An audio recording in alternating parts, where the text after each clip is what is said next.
Maëlle Bernier, bonjour. Bonjour Olivier. Porte-parole de Meilleur Taux, courtier spécialiste en crédit immobilier.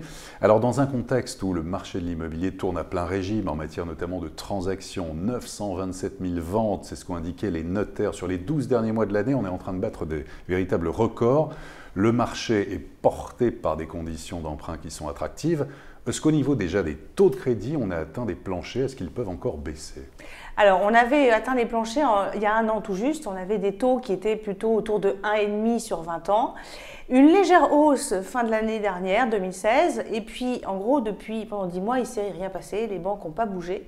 Et là, le signal un peu positif de cette rentrée, c'est que les banques ont pour la première fois, en tout cas pour la moitié de nos partenaires bancaires, baissé un petit peu leur barème.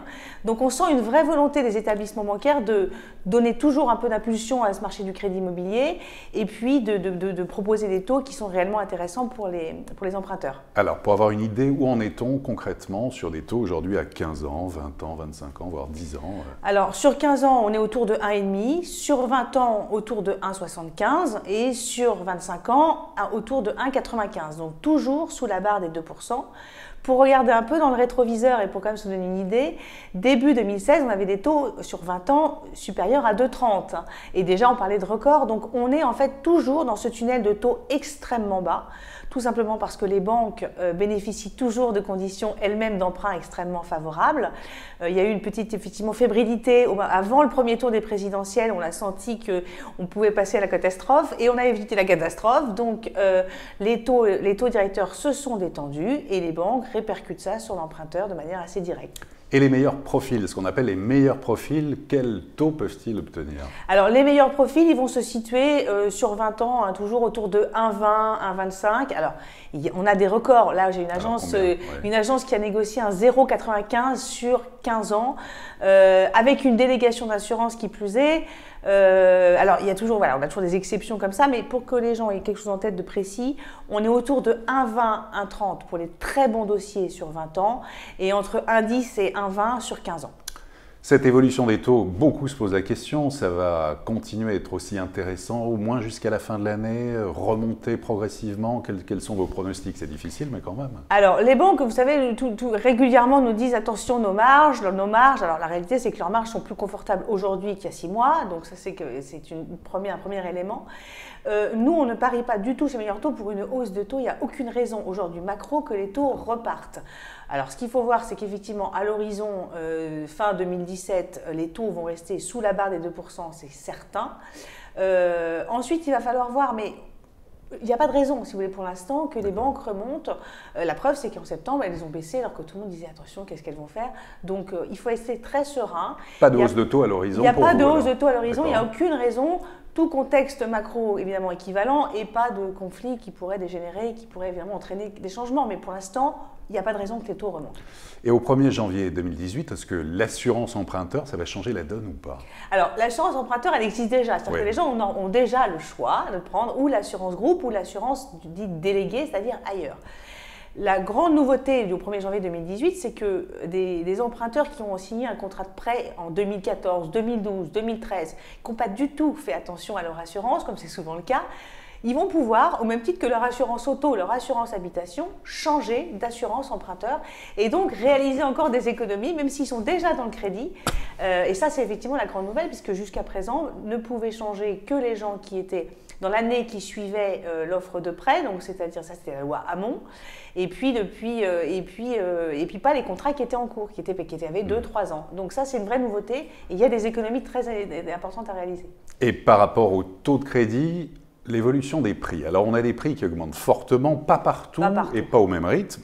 Très fortement à Paris, très fortement à Bordeaux. Bordeaux, c'est la ville record. Les autres villes, en gros, c'est du 3-4% sur un an quand même. C'est-à-dire que les prix ne baissent plus depuis 2 ans. Mais alors, cette hausse légère quand même des taux d'intérêt, on est à 1,58, on va dire en moyenne, toute durée confondue. On était à 1,48 l'an dernier. avec parallèlement cette hausse de prix, en tout cas dans certaines grandes villes, ça baisse le pouvoir d'achat immobilier. Est-ce que c'est inquiétant? Ah mais clairement, il y a effectivement une baisse du pouvoir d'achat. Il y a des villes qui ont perdu jusqu'à une pièce en 6 mois. C'est ce qu'on a constaté. Donc on parlait de Bordeaux tout à l'heure. Alors c'est inquiétant. Vous savez, c'est la loi de l'offre et de la demande. Hein, donc des taux bas, des gens qui arrivent sur le marché. Il y a quand même beaucoup de villes moyennes de province où l'acquisition se fait avec des taux très bas et avec des prix inférieurs encore très largement à 3 000 € du mètre carré. Alors lesquels? Vous avez Le Mans, vous avez Grenoble, vous avez Angers, vous avez Saint-Étienne, vous avez Le Havre, vous avez toutes ces séries de villes qui sont Reims, des villes en plus qui sont pour certaines très très proches de Paris par le TGV et du coup qui n'ont pas encore, qui commencent à remonter, mais qui sont encore à des prix très très bas et qui permettent dans ces villes-là d'acheter avec des surfaces qui vont de 90-100 mètres carrés pour 1 000 € par mois quand on est à 20 mètres carrés à Paris. Voilà, de surface finançable pour la même somme, c'est-à-dire 1 000 € par mois. Donc il n'y a pas encore d'inquiétude. S'il y avait vraiment une saturation, les ventes auraient reculé. Or aujourd'hui, il y a encore beaucoup de primo-accédants. Nous, c'est 70% des gens chez nous. Donc ils profitent quand même à plein aussi de cette baisse de taux, c'est très clair.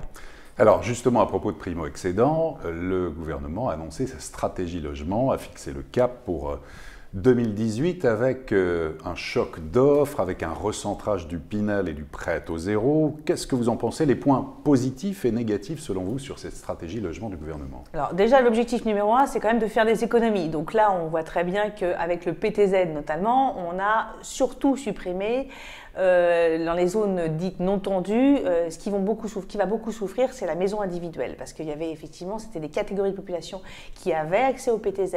Ce marché était soutenu par le prêt à taux zéro, il faut être c'est très clair.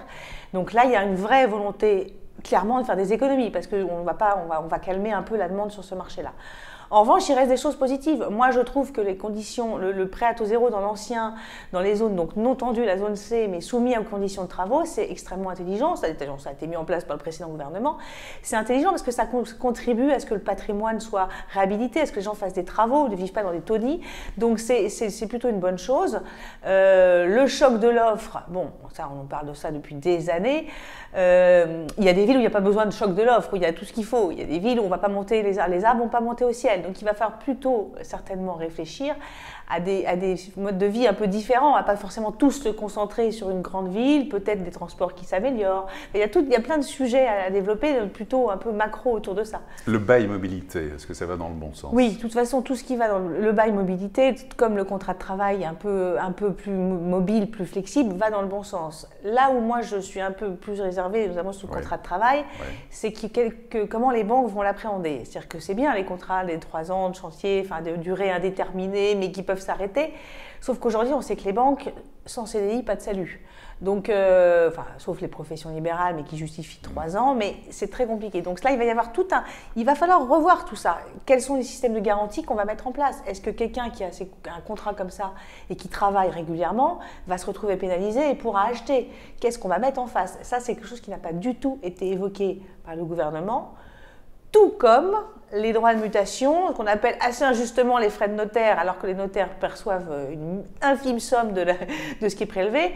Pour 200 000 €, quand vous achetez un bien de 200 000 €, vous avez 15 000 € de frais. Sur ces 15 000 €, il y a 2 000 € qui vont au notaire seulement.